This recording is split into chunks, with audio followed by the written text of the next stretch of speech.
Hi there, thank you for coming back to Ace for Addict. For those who are new, I hope you enjoy it. I hope you get something out of my story.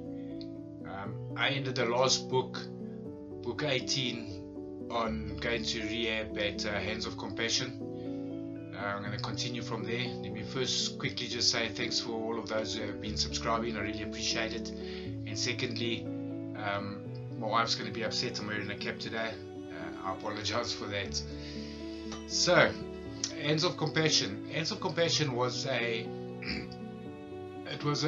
church rehab. It's actually run by Ray McCauley, his brother.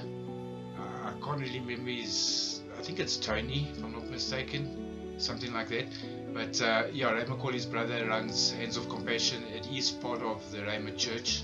It's in Randburg North. I had a good stay there. You know, it's a non-smoking rehab, like I mentioned, but I never had an issue with that from the moment I got there. I managed to handle my not smoking pretty good. I met a good couple of people there that I made some good friends with. It was a different type of rehab for me. It wasn't like rehabs that I had been to. This rehab seemed to be much cleaner, much more put together.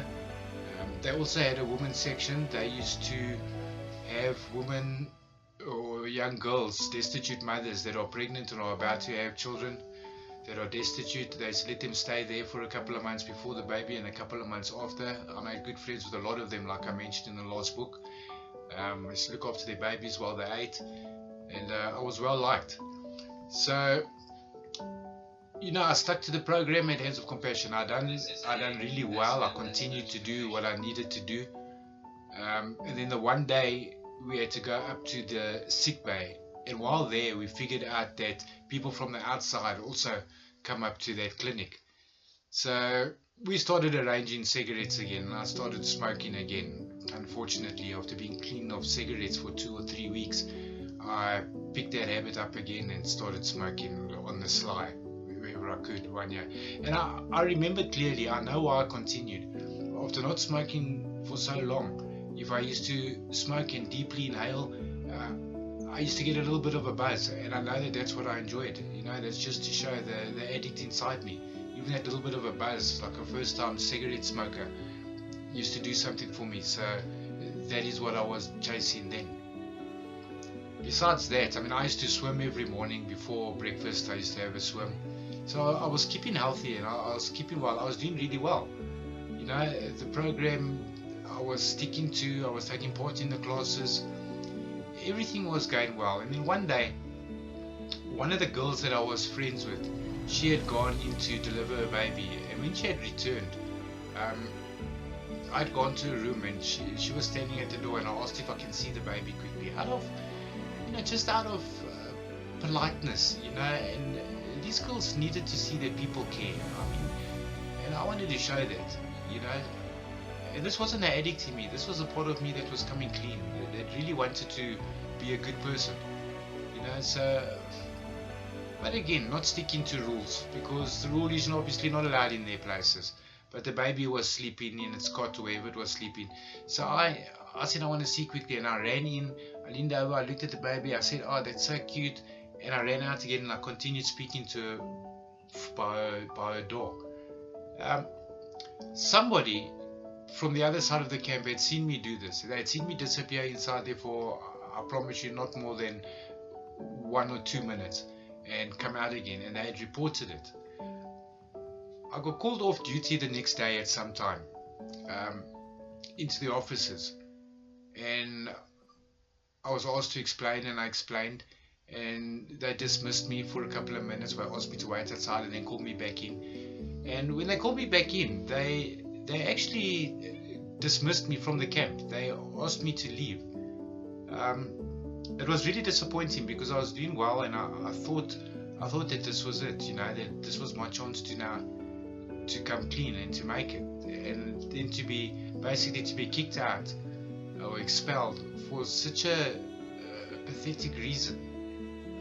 It really got to me. It really got to me. I was so disappointed and so upset. I still had that addict tendencies, so I blew up, and I was cross with everybody and fighting and banging doors and all of that.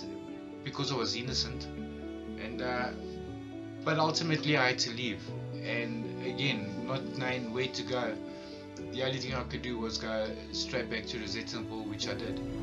So that was about after 4 months of being at Hands of Compassion.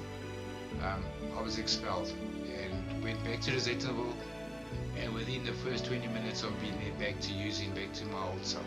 You know, within 2 weeks, I looked like an addict again. Because an addict, you can see straight away how they look. I looked like an addict again, and I was back on that road. You know, my recovery was out the window. It was just the start of the cycle again. You know, look, I hadn't been disappointed anymore because I had now been using again, so I just completely forgot about that recovery, and I continued using, you know, for a long time. Once I got back, it was like I had never left. Things just continued. It was like I had never left. It was really disappointing. I'm just thinking now also, when I finished that last book, I was telling you that I was locked up that day that friend of mine got off. I wanted to say, when I returned after that 6 months in prison, also there was no hard feelings. We just continued living like nothing had happened. You know, it's an addict. Addict hasn't got a mind at all, man. We don't think, we don't care, we just, it's really such a shame. It's such a shame. And what I've found is that a lot of addicts are pretty intelligent. You know, I've got friends that have studied theology, or people that I know that have studied theology and are excellent in theology and the Bible, and could debate many things, and yet are full-blown addicts. So don't be too quick to judge an addict on his intellect just because he uses drugs. It'll be a big mistake. This is what makes most addicts such great manipulators. They're not stupid. You know, they're educated. And if not educated, they're simply very, very clever with a higher IQ than most. And I swear that it is that way. So anyway, I then been back in Rosettenville, staying there again, and my trials and tribulations started all over. Again, I was arrested more than once. I mean, a lot of times being in Rosettenville, and I became so accustomed to it. You know, the ones that I was arrested and had to go to Sun City, I now knew that while then waiting in the police cells and up to the courts until you first get sent away, that's the time that you try and make your plans for your stay inside the jail. You know, so try arrange a cell phone, try arrange money, try arrange cigarettes, try organize all those things. And if you don't have anybody on the inside, try con it out of somebody or steal it from somebody. And as I never had people on the outside, that is what became necessary for me to do. I had to con people. So what I would do is, on being arrested and being at the police cells, before you go up to court, I'd look and find the most vulnerable looking person, usually an older gentleman that's either locked up for abuse or drunken driving or something like that, and put the fear of prison into them, basically. You know, let them know that the place we're going is absolutely terrifying. They're going to rob you, they're going to steal your shoes, they're going to steal everything.